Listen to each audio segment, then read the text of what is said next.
ஒவ்வொன்றா சொன்னேன்னா personal attack ஆகிடும். உங்களுக்கு மாத்திரம் ஹிந்தி தெரிஞ்சுக்கணும். கட்சியினுடைய பேர் என்ன? அப்ப மதசார்பின்மையை பத்தி பேசுவதற்கு உங்களுக்கு என்ன உரிமை இருக்கு? முஸ்லிம் லீக் இந்தியாவில் எந்த வருஷம் ஆரம்பிக்கப்பட்டது? மதசார்பின்மைன்னா நீங்க அந்த மாதிரி ஜாயிண்ட் வச்சுக்கூடாது. டெல்லியில இஸ் மோர் பாப்புலர் டெல்லி தான் தமிழ்நாடு. எனக்கு ஸ்டாலின் மேல எந்த வார்த்தை இல்லை. அவர் பார்த்தா ரொம்ப கஷ்டமா இருக்கு மனசு. அவரோட கூட்டணி சேர்றதுக்கு யாரும் வரல. அடித்தட்டு மக்களை சேரலங்கிறதுக்கு என்ன காரணமா இருக்கு? நீங்க தான் காரணம். கொடுங்கோ, உங்க ஓட்டு எனக்கு கொடுங்கோ அப்படின்னு கேட்டாங்க.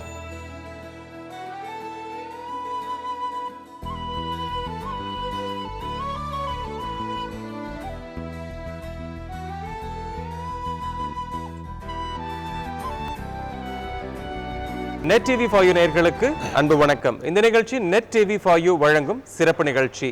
நம்ம தொடர்ந்து பல அரசியல் தலைவர்களை சந்திச்சு பேசிட்டு இருக்கோம். அந்த வகையில இன்னைக்கு நம்ம யாரை பார்க்க போறோம் அப்படின்னு சொன்னா, தமிழ்நாட்டில் ஒரு மூத்த அரசியல்வாதி, இவர் ஒரு மருத்துவர். இவருடைய சிறப்பு என்ன அப்படின்னு சொன்னா, மறைந்த புரட்சி தலைவர் எம்ஜிஆர் அவர்கள் அரசவையிலே மக்கள் நலவாழ்வுத்துறை அமைச்சராக பணியாற்றியவர் டாக்டர் HV ஹாண்டே அவர்கள். வாங்க சந்திக்கலாம். ஐயா வணக்கம். என்னுடைய முதல் கேள்வி, அரசியல் அப்படிங்கிறது ஒரு சேவை மனப்பான்மையோட வரக்கூடியதுதான். அந்த காலத்துல நீங்க எல்லாருமே ஒரு சேவை மனப்பான்மையோட தான் மக்களுக்கு நல்லது செஞ்சீங்க. இன்னைக்கு அதே அரசியல் களத்துல புதிராக நிறைய கட்சிகள் தோன்றி இருக்கு. பயங்கரம். அதாவது சேவை செய்யறோம் அப்படிங்கிற பேர்ல நிறைய பேர் இன்னைக்கு கட்சி ஆரம்பிச்சிருக்காங்க. இத்தனை கட்சிகள் இந்தியால இருந்தும் இன்னும் இந்தியா அடிப்படை வசதிகள் அடித்தட்டு மக்களை சேரலங்கிறதுக்கு என்ன காரணமா இருக்கு? நீங்க தான் காரணம். டிவி தான் காரணம். இன்னைக்கு டிவி வியாதி ஒன்று வந்திருக்கு, பெரிய வியாதி. டிவியில் வரணும் என்ற ஒரு பெரிய வியாதி. ஒரு தொகுதியில் 1000 ஓட்டு கூட இருக்காது, 500 ஓட்டு இருக்காது. ஆனால் அவன் வரான், நல்லா ஸ்டைலாக வந்துட்டு அப்படி நிற்கிறான். ஏன்னா டிவி கவர் பண்ணுறது. அவன் ஏதாவது ஒன்று சொல்லுவான், அர்த்தமே இல்லாமல் சொல்லுவான். ஆனால் டிவி போடுறது அவன் ஹாப்பி. அரசியல் அமைப்பு சட்டங்கள் இடம் கொடுத்துருக்கு இல்லையா? யார் வேணாலும் அரசியல் நிற்கலாம்னு இடம் கொடுத்துருக்கு. அரசியல் அமைப்பு சட்டத்தில் இடம் கொடுத்துருக்கு. நான் அது சொல்லலை. நம்முடைய எடிக்ஷன், ட்ரக் எடிக்ஷன் சொல்கிறாங்க, அது மாதிரி டிவி எடிக்ஷன். டிவியில் வரணும். நீங்கள் பார்த்தீங்கன்னா எல்லோரும் பாருங்கள், நான் பேர் ஒவ்வொன்றா சொன்னேன்னா பர்சனல் அட்டாக் ஆகிடும். ஆனால் டிவியில் ஏதாவது ஒன்று சொல்லி நீங்கள் இவர் இன்ன சொன்னார், அவன் அன்றைக்கி ஹாப்பி. அன்றைக்கி அவனுடைய வேலை முடிஞ்சு போச்சு. கட்சியாக நிற்கிறதா பார்த்தீங்கன்னா எனக்கு என்ன டிவி வந்தது, ஃப்ரண்ட் லைன் பேப்பரில் வந்தது, அந்த பேப்பரில் வந்தது, அவ்வளோதான். ஆகவே இந்த ஊடகங்கள் அதில் இடம் பிடிப்பது தான் இப்பொழுது சின்ன சின்ன குட்டி குட்டி கட்சிக்கு அது ஒரு சம்பிரதாயமாக, அது ஒரு வேடிக்கையாக, அது இன்னும் சொல்கிறேன்னா ஒரு அது ட்ரக் எடிக்ஷன் மாதிரி ஆகிருக்கு. அது ரொம்ப வருத்தத்தக்க ஒரு நிகழ்வு, ஒரு பழக்கம். உங்களுடைய காலகட்டங்களில் நீங்க புரட்சி தலைவர் எம்ஜிஆர் அவருடைய அமைச்சரவையில் மக்கள் நலவாழ்வுத்துறை அமைச்சராக இருந்த காலகட்டங்களில் இவ்வளவு ஒரு ஜாதி ரீதியிலான அமைப்பு, அரசியல் அமைப்புகள் இருந்ததா? ஏன்னா இன்னைக்கு எல்லாருமே ஒரு ஜாதி ரீதியிலான ஒரு அமைப்பு, மத ரீதியிலான ஒரு அமைப்பு. நான் ஒரு கேள்வி கேட்குறேன். எனக்கு எந்த இது கிடையாது, ஜாதி பலமே கிடையாது. நான் எப்படி ஜெயிச்சேன்? பூங்கா நகர் தொகுதியில் நான் எப்படி ஜெயிக்கிறேன்? நீங்கள் யோசனை பண்ணி பாருங்க. எந்த பலமும் கிடையாது எனக்கு. தனிப்பட்ட ஒரு நல்ல ஆள், இவனை போட்டால் வேலை செய்வான். அண்ணா என்ன தெரியுமா சொன்னார்? ஆச்சரியப்படுவீங்க. பூங்கா நகர் தொகுதியில் அது நான் எம்எல்சியாக இருக்கேன், இன்னும் ஒரு 3 வருஷம் இருக்கு எனக்கு. ஆக நான் நிற்க வேண்டிய தேவையில்லை. அப்போ ராஜாஜி என்ன பண்ணாருன்னா, அங்கே ஒரு நார்த் இந்தியன் ஓட்ஸ் ஒரு 15,000 ஓட்டு இருக்குது. அங்கே தெலுங்கு ஓட்டு ஒரு 35,000 ஓட்டு. நான் தெலுங்கு படிச்சதும், நான் தெலுங்கு நல்லா பேசுவேன். புரட்சியாளர் எம்ஜிஆர் தமிழில் பேசுனது விஜயவாடாவில், தெலுங்கில் நான் அது மொழிபெயர்த்து பேசணும். அண்ணாவுக்கு என்னுடைய வேலையெல்லாம் தெரியும். நான் அண்ணாவே ஃபீல்டுக்கெல்லாம் எடுத்துகிட்டு போயிட்டுருக்கேன். கடைசியில் ஒரு ஃபோன் பண்ணார், உங்களுக்கு ஒரு தொகுதி கொடுத்துருக்கு அண்ணா சொன்னது, இதை நீங்கள் யாருக்கோ கொடுக்குறதா கேள்விப்பட்டேன். இந்த ஹண்டையை போட்டிங்கன்னா அவன் உழைப்பாளி இப்படி சொன்னார். அவரை போட்டிங்கன்னா அந்த தொகுதி நமக்கு வந்துடும் அப்படின்னு சொன்னார். ஆகவே அண்ணானுடைய கண்ணோட்டத்தில் நான் எந்த ஜாதி, என்னுடைய தாய்மொழி என்ன ஒன்றும் பார்க்கல. அவன் ஒரு உழைப்பாளி, ஃபினிஷ்ட் மேட்டர் ஓவர். ஏன்னா கடுமையாக உழைச்சேன். அப்போ இந்த ஃப்ளட்ஸ் வந்த நேரத்தில் மைனர் மோசஸ் கூப்பிட்ட போகல, நான் கூப்பிட்டு தான் வந்தார். ரொம்ப சந்தோஷப்பட்டார்.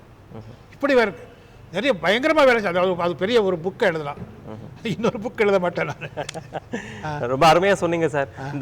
இன்றைய காலகட்டங்களில் இந்த திராவிட கட்சிகள் பெரும்பாலும் மதச்சார்பின்மை அப்படிங்கிற ஒரு விஷயத்தை முன்னெடுத்து அரசியல் பண்றாங்க.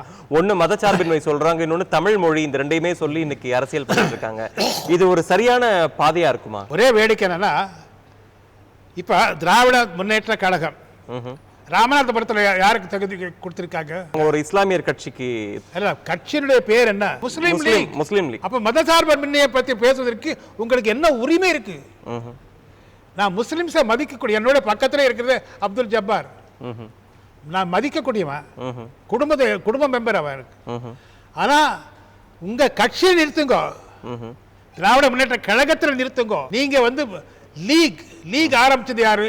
முஸ்லிம் லீக் இந்தியாவில் எந்த வருஷம் ஆரம்பிக்கப்பட்டது? 42ஆம் ஆண்டு முகமது அலி ஜின்னா ஆரம்பிச்சார் லீக். நான் முஸ்லிம்ஸ் கொடுக்கணும், நிச்சயமா கொடுக்கணும். 40 தொகுதியில் 2 தொகுதி முஸ்லிம்ஸ் கொடுக்கணும், 2 தொகுதி கிறிஸ்டியன்ஸ் உடன்பாடு.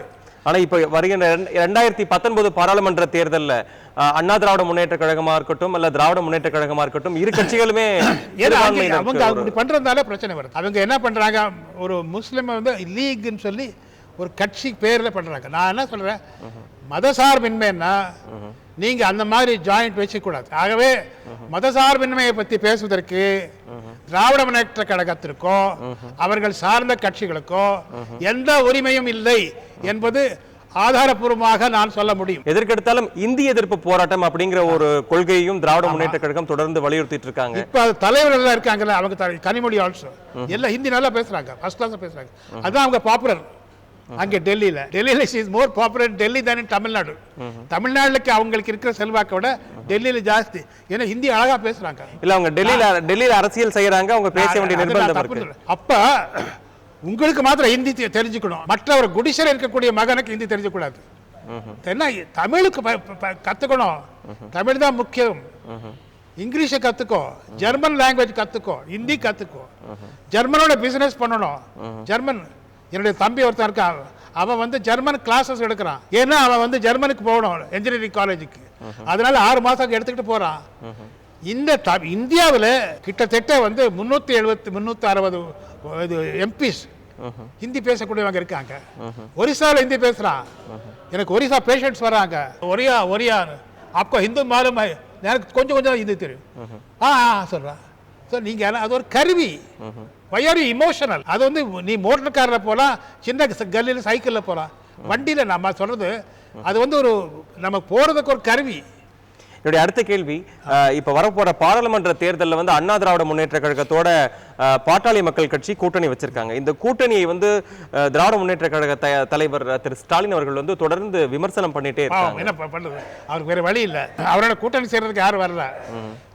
போய் கெஞ்சி கேட்டாங்க. முதல்ல திருநாவுக்கரசு அமைச்சாரு விஜயகாந்த் வீட்டுக்கு, அதுக்கப்புறம் இவரும் போனாரு, எல்லா பத்திரிகைகளும் போட்டோ எடுத்தாங்க, அவரு வரல. மேடம் பிரேமலதா நோ சொல்லிட்டாங்க. அவங்க முதல்ல போய் கேட்டது அவங்க தான், கொடுங்கோ உங்க ஓட்டு எனக்கு கொடுங்கோ அப்படின்னு கேட்டாங்க. அவங்க இல்லைன்னு சொன்னா இப்ப இவங்களுக்கு விமர்சனம் பண்றாங்க. நான் சொல்றது பாட்டாளி மக்களையும் கேட்டிருக்காங்க, ஏன்னா அவங்ககிட்ட ஓட் பேங்க் இருக்குல்ல, ஓட் பேங்க் பாட்டாளி மக்கள்கிட்ட இருக்கு, விஜயகாந்த் கிட்ட இருக்கு. ஆகவே இவருக்கு அது கிடைக்கல. ஆங்கிலத்தில் சொல்லுவாங்க அந்த கிரேப்ஸ் ஆர் சவர் அப்படின்னு சொல்லி, அந்த திராட்சை புளிப்பா இருக்கு, ஏன்னா இவருக்கு எட்ட முடியல. அதான் பாவனா, எனக்கு ஸ்டாலின் மேல எந்த வருத்தம் இல்லை. அவர் பார்த்தா பாவம் ரொம்ப கஷ்டமா இருக்கு மனசு. ஐயோ பாவம் எவ்வளவு ஸ்ட்ரகிள் பண்றாரு, ஒன்றும் வெற்றி பெற போறது இல்லையே. இப்ப கூட எனக்கு சான்ஸே கிடையாது. என்னுடைய அடுத்த கேள்வி, 1964ஆம் ஆண்டுல இருந்து நீங்க அரசியல் இருக்கீங்க. 2019 அரசியலுக்கும் 1964 இருக்கக்கூடிய அரசியலுக்கும் எது ரொம்ப ஆரோக்கியமா இருக்குன்னு நினைக்கிறீங்க? 42ல அப்ப எனக்கு 15 வயசு. அப்ப வந்து சுதந்திர போராட்டத்தில் வெள்ளையனே வெளியேறு குவிட் இந்தியா மூவ்மெண்ட்ல போலீஸ்கார் லாத்தி சார்ஜ் அடிவாங்க. அதற்கு பிறகு 64ஆம் ஆண்டு வரையிலே நான் அரசியலில் பிரவேசிக்கல. தேர்தல் பொறுத்தவரையிலே 64ஆம் ஆண்டு பட்டதாரி தேர்தல், சென்னை மாநகரத்தினுடைய பட்டதாரி, மெட்ராஸ் சிட்டி கிராஜுவேட்ஸ் கான்ஸ்டிடுவன்சி, அதில் வந்து சுயேட்சையாக நின்று நல்ல அமோகமான வகையில் வெற்றி பெற்று. அப்போ ஒரு காசு யாருக்கும் கொடுக்கல. என்னை எதிர்த்து திராவிட முன்னேற்ற கழகம் அப்பொழுது அண்ணானுடைய தலைமையில் இயங்கி கொண்டு வந்தார். அறிவழகன் போட்டார், ராஜாஜி சுதந்திர கட்சியில் போட்டார், பெருந்தலைவர் காமராஜர் அவர் ஒரு வேட்பாளர் போட்டார். காமராஜர் அப்ப அவர் வேட்பாளருக்கு 45 ஓட்டுகள், எனக்கு 1950 ஓட்டுகள், 1950. அறிவழனுக்கு 450, ராஜாஜியினுடைய கேண்டிடேட்டுக்கு 540, எல்லாருக்கும் டெபாசிட். அப்போ வந்து மொத்தமாக அந்த தேர்தல் நடக்க எனக்கு செலவு வந்து அப்போ அந்த காலத்தில் ஒரு 5000 ரூபாய்க்கு மேலே கிடையாது. 6 ஆண்டுகள் மேல் சபையில் எம்எல்ஏ விட வசதி. பிறகு சுதந்திர கட்சியில் 67 நின்றேன். அப்போ என்னை எதிர்த்து அனந்தநாயகி போட்டிட்டாங்க. அவங்க அது காங்கிரஸினுடைய கோட்டை பூங்கா நகர் தொகுதி. அந்த ஒரு தொகுதி விட்டு கொடுத்தாங்க. அண்ணானுடைய திராவிட முன்னேற்ற கழகம், ராஜாஜியுடைய சுதந்திர அவருக்கு. அதில் அண்ணா ரெக்கமெண்டேஷனில் நான் எம்எல்ஏ வந்தேன்.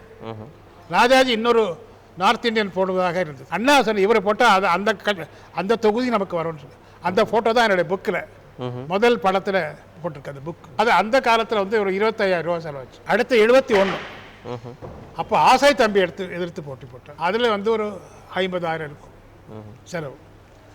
அதற்கு பிறகு மீண்டும் பட்டதாரி தொகுதி இப்படிலாம் வந்தது. அந்த காலத்துலலாம் வந்து கொள்கை கட்சி எல்லாம் இருந்தது. தனிப்பட்ட வகையில் விமர்சனம் கிடையாது. நிச்சயமாக அந்த காலத்தில் இப்பொழுது இருக்கக்கூடிய அரசியலை விட ஆரோக்கியமாக இருந்தது. வாக்காளர்களுக்கு பணம் கொடுக்கறது என்கிற எண்ணமே கிடையாது. சார், உங்களுடைய பொன்னான நேரத்தை ஒதுக்கி நெட் டிவி 5க்கு உங்களுடைய நேர்காணல் தந்தது மிக்க நன்றி.